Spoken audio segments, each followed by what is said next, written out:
मित्रों, राम राम। आज आप लोग इस कथा के माध्यम से जानेंगे वक्त क्या है। वक्त आदमी को कहां से कहां पहुंचा देता है। उससे पहले हमारे चैनल को लाइक एवं सब्सक्राइब कर लें। चलो अब कथा की ओर चलते हैं। एक समय बड़ा भारी अकाल पड़ा। उस समय पंडित खेती नहीं करते थे। एक पंडित और पंडिताइन थे।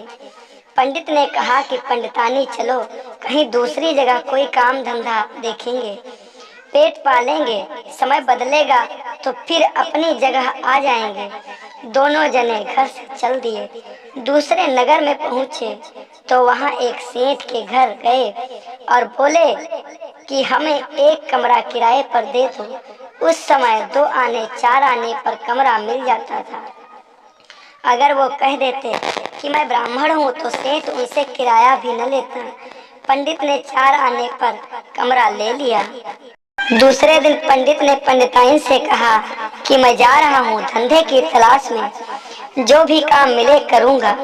वो निकले तो बाजार में मोची जूते गांठ रहे थे।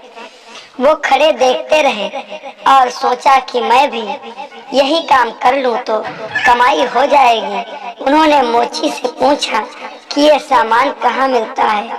उसने बता दिया।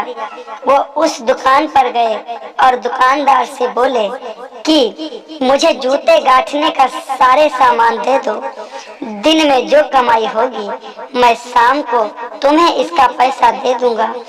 उस समय लोग एक दूसरे पर विश्वास करते थे। ऐसी धोखाधड़ी नहीं थी। दुकानदार ने उनको सब सामान दे दिया। उनको जूते गांठने आता नहीं था, इसलिए पहले दिन 12 आने मिले। उसमें कुछ तो दुकानदार को दे दिया और बाकी जाकर पंडिताइन को दे दिया। ऐसे ही 2-4 दिन करते करते काम आने लगा। फिर 2 रुपए 3 रुपए पाने लगे। सारा सामान खरीद लिया और रोज पंडिताइन को 3 रुपए देने लगे। एक दिन पंडिताइन ने सेठ से कहा कि इनको तो समय नहीं मिलता, सुबह से निकल जाते हैं, शाम को घर वापस आते हैं काम पर से, तुम हमें बाजार दिखा दो। यहाँ का सेठ तैयार हो गया और पंडिताइन को बाजार टहलाने के लिए ले जा रहा है। बाजार में पंडिताइन ने पंडित को जूते गांठते देखा तो उसे बड़ा धक्का लगा और सोचने लगी कि मेरे माँ बाप को बहुत बड़ा धोखा हो गया है और मेरी शादी एक चमार से हो गई है। पंडित शाम को घर आए तो उनकी थाली, लोटा, बिस्तर पंडिताइन ने बरामदे में रख दिया। पंडित से बोली कि तुम यहीं रहोगे, मैं तुम्हारी थाली और रोटी दाल दिया करूंगी। पंडित जी ने कहा ठीक है।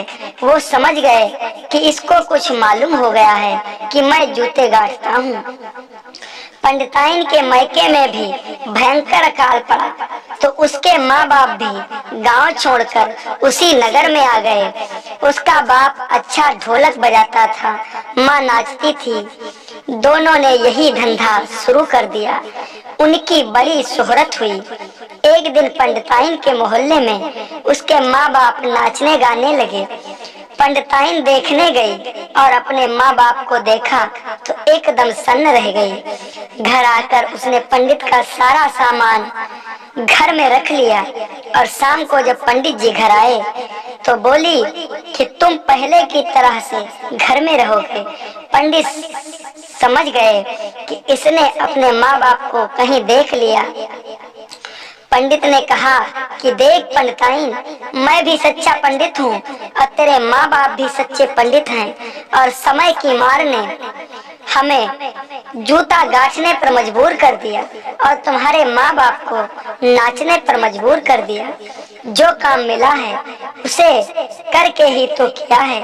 समय बदल जाएगा और फिर हम अपनी जगह पर आ जाएंगे। मुसीबत आ जाए तो वक्त काटना चाहिए, धीरज नहीं तोड़ना चाहिए। मुसीबत हर किसी पर आ सकती है। बड़े धनी मानी होते हैं, मुसीबत आती है उन्हें खाने को नहीं मिलता। वक्त काट लेना चाहिए, धीरे धीरे कभी समय पलट जाएगा। वक्त को सदा ध्यान रखो। मित्रों, जय श्री राम। हमारे चैनल को लाइक और सब्सक्राइब जरूर कर लो। धन्यवाद।